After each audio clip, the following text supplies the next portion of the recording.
Hello, LinkedIn world, and welcome to my Workforce blog. So today's topic is something I want to address before this pandemic is over, because I think we all have an opportunity to really take advantage of the situation that was kind of dropped on us, right? We had to move all our call center capacity, our call center agents, and admin staff to work from home overnight. We've come to see that the infrastructure is already there. I myself have been preaching work from home since 2014, 15, as a solution to be able to deal with something that we all suffer from in call centers is a call center camel hump, right? Cue the picture.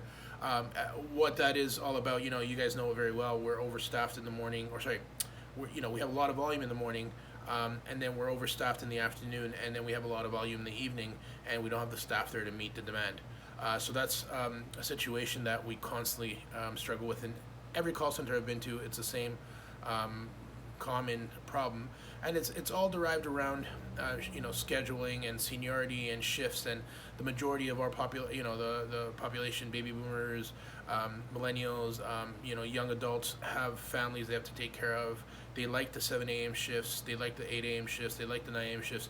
No one wants those evenings and weekend shifts. That's just the reality that we've been living in for quite a few years. So I think this is a perfect way to deal with that.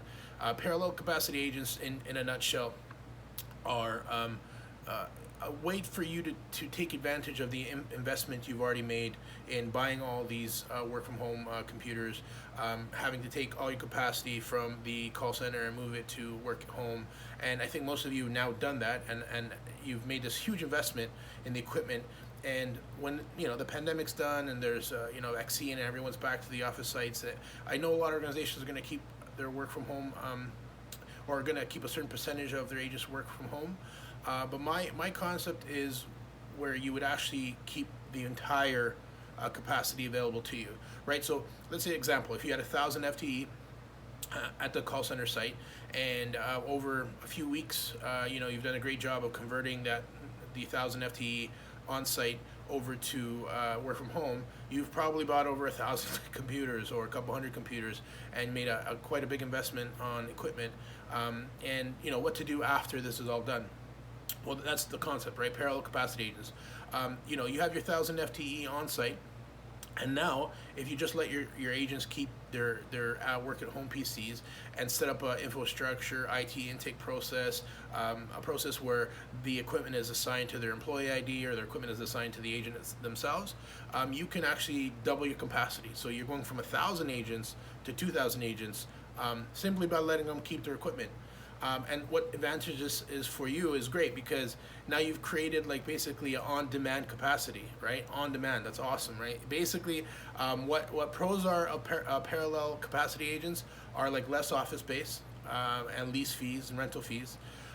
More employee satisfaction, so less cost to agents getting to work. So agents don't have to sit there and spend an hour or two in traffic just to get to your site to do some overtime in the evening, from 6 to like 8, 9 or whatever, whenever your peaks are, only to spend just as much in getting to your on-site sites than making, than what they're making overtime. So definitely more employee satisfaction, less cost for agents to get to work to do 2-3 hours of OT. So the other point I just made, basically you can literally get double your FTE capacity. So we all struggle to try to meet the demand of our volume peaks and our seasonal peaks, and we spend a lot of money. I know organizations from all over the world, from places I've worked at, from friends and colleagues that are consistently over budget, because the call centers are cost center, right? And they're constantly looking to hire third-party contractors, or pay tons of OT, and they're paying double, triple, quadruple overtime. It's just a huge expense to try to true up the capacity to meet, let's say, a launch or a new program or big media spike in volume due to a media issue or public relation issue.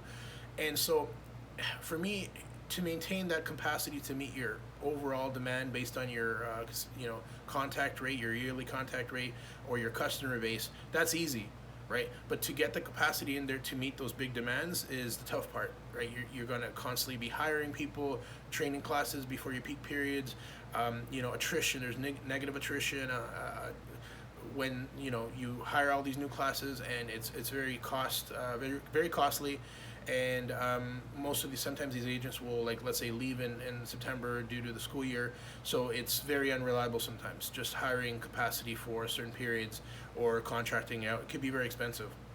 So we can literally throw that out the window, because if you think about that, if you let your employees keep their work from home kits, you've taken your 1,000 FTE capacity and now created a 2,000 FTE capacity. Now what you can start doing is basically, during your peak periods, or weekends or evenings, or product launches or media issues, or sales volumes during Black Friday and Cyber Monday periods, you can simply just offer premiums to your existing parallel capacity agents, right? So you have these guys. They have their kits at home. You've let them keep their kits. They're assigned to their employee IDs, or they're assigned to the agents themselves. And then basically during your peak periods, when your staff is all at home, I'm 100% certain they will take advantage of logging in to meet your demand during those peak periods, to help you, right? To help the company meet their objectives and their mission, to keep everyone employed and to keep bonuses going, right? But they also will take advantage of the fact that if you're saying, hey, during this peak period or during this launch, we're offering a premium for you to log into during this period, that's where you can now basically take this concept and apply it to omni-channel scheduling, applying to flex scheduling, right? Flex scheduling is big. The gig economy, people are looking to work on their own terms now. They want to log in when they know that they're available, their kids are at school, they've done all the things they need to do, pick up their kids, and they're now at home, and they can make an extra 3-4 hours of OT at a premium in the evening. You can literally create capacity without having to contract out third parties, without having to do seasonal hiring. You basically just can double your staff by simply allowing them to keep the equipment you've already paid for. So you've made the investment. Now get a return on that investment. Don't just let those computers go back to your site and collect dust. Like, you can make a return on this investment that you made. So works well in the flex schedule model, works well in an omni-channel environment. Camel hump be gone, right? So you can flex those agents in the AM and evening spikes. You can get them on social media and web chat during the evening peak periods to offset some of your volume. And FTE OT requests for special events launches can be made well in advance, so you can actually plan well in advance now, right? So you have your base staff model to handle your base volume based on your contact rate year over year, and then now you can actually sit there and say, what ahead of time, 4 weeks from now we're gonna have this big launch.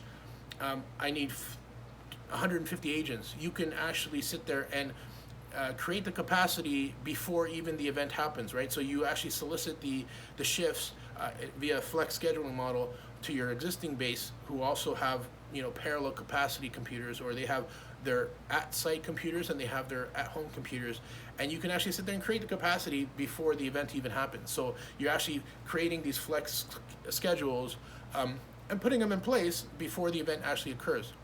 So think about the power of that. Infrastructure is already in place. You can see, as we can see, work from home. The pandemic has basically forced us to buy all this equipment overnight and put it in place. VPN solutions already there, so no need to contract third parties.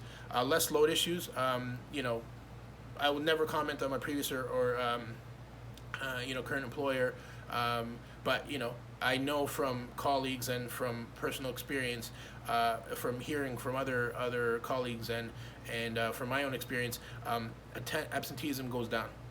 Because people are more willing to work from home, even if they're slightly ill, or they don't want to spread, they don't want to spread a cold or infections. That's obviously, now we know that's a big issue, right? And also, potentially, you can even think about new ways to adapt, revenue stream for your company, right? This is something that you can actually sit there and do a lot with. And I think it's going to be a game changer. Again, parallel capacity agents, guys, that's what the new concept is. It's all part of the gig economy. Flex scheduling works great with flex schedule models and omni models. And as the future rolls by, or I will post more on this and give you some more concepts and ideas on this. But I think in a nutshell, that's kind of what I wanted to talk to you guys about. And I hope you enjoyed.